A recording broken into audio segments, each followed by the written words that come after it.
Allez, bonjour Pasteur. Bonjour, Vous comment allez bien? allez-vous? Très bien par la grâce de Dieu.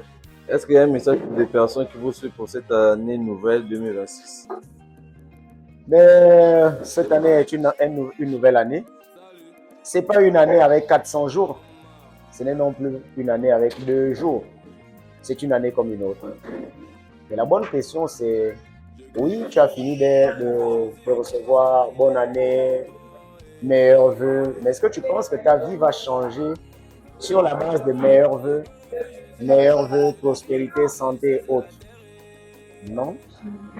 Je pense que ton année, pour qu'elle soit meilleure, il faut que tu prennes des résolutions qui vont être en conformité avec la parole de Dieu.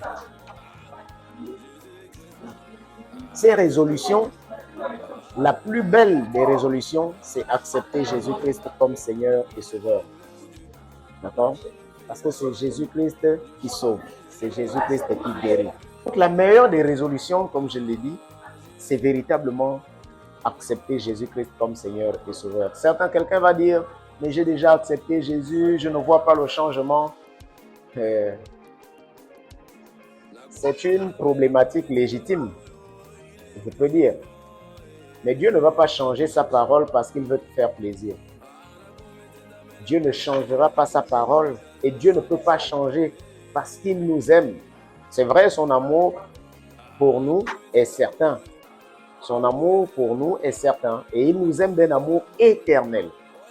Mais il dit, il y a un passage qui m'interpelle encore un peu plus dans la Bible. C'est Apocalypse chapitre 14, le verset 13.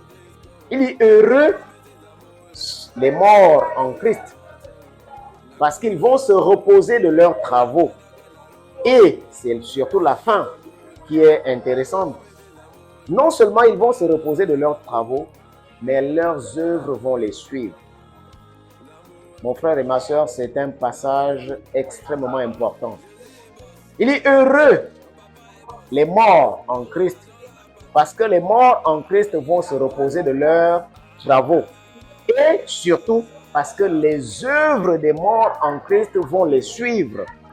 Et il dit également dans 2 Corinthiens chapitre 5 au verset 10 que chacun de nous recevra selon le bien ou le mal qu'il aura fait sur la terre. Mon frère et ma soeur, les histoires de on va prier pour toi après ta mort, pour le repos de son âme, ça c'est n'importe quoi. Je vais te dire, c'est zéro. Si tu as fait le bien sur la terre, le bien là va te poursuivre. Et surtout si tu as reçu Jésus-Christ comme Seigneur et Sauveur. C'est ce que dit la parole de Dieu. Moi, ce n'est pas ma parole, c'est la parole de Dieu. C'est ce que dit la parole de Dieu. Heureux les morts en Christ. Heureux ceux qui sont morts et qui ont reçu Jésus-Christ. Parce que c'est ceux-là qui vont se reposer de leurs travaux. Le repos, c'est pour eux. Si tu as fait du mal sur la terre, tu vas payer de ça. Toutes les œuvres que tu as posées sur la terre vont te suivre. Si tu as fait le bien sera pour toi. Si tu as fait le mal sera pour toi. Alors tu as le choix aujourd'hui. Sinon, ça devrait être trop facile. Quelqu'un finit de faire le mal, et puis il meurt, et puis on va prier pour lui, on va prier pour son âme, et puis il va être sauvé.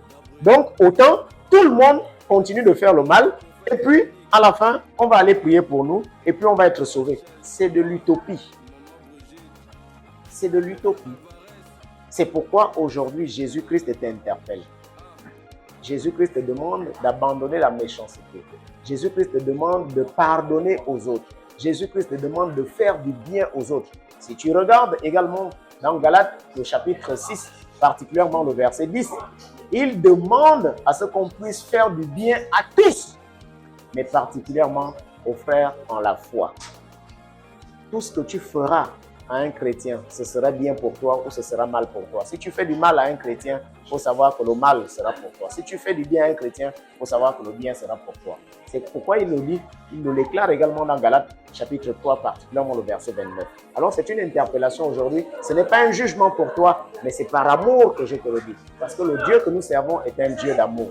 C'est par amour que je t'interpelle aujourd'hui de faire du bien aux gens. d'accepter Jésus-Christ comme Seigneur et Sauveur et d'abandonner la mauvaise vie, d'abandonner les mauvaises œuvres et d'accepter véritablement le message de l'évangile, le message du salut, afin que Dieu te bénisse, afin que Dieu t'ouvre les portes, afin que toi, tu sois sauvé au jour où tu vas quitter sur cette terre. Que Dieu bénisse abondamment tous ceux qui vont m'écouter aujourd'hui. Amen.